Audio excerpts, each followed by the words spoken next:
Dedim hə yaxşı. Nəysə orada xanədanın işçilər zadlar vardı. Bunlar bunu bizə təhvil vermədilər. Kişinin bu deməyinə görə bizə təhvil vermədilər. Sonra biz həm də gecə idi, artıq saat 1-2 idi. İstəmədim bunu gecə qapıya gətirək. Bir gecə qaldıq. Sonra səhər gün getdik. Apardıq meçidə orada hazırladıq, getdik qapıya. Allah rəhmət eləsin. Allah rəhmət eləsin.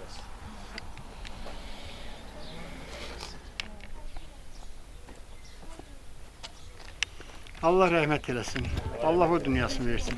Tərpənməyin, telefonla da çəksinlər. Yəni bu xalisiklə bu qapıya gedir.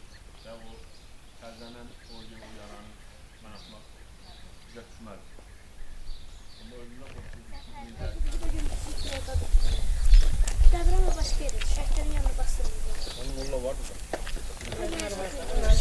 Biri elin üstüne gidip gelip. Biri elin üstüne gidip.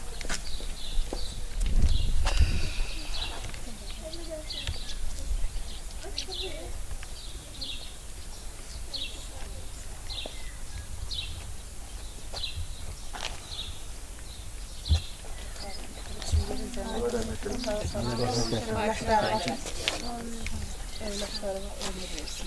Hoş günler nasip edersin. Sen de her zaman ruhun şad olsun. Olur.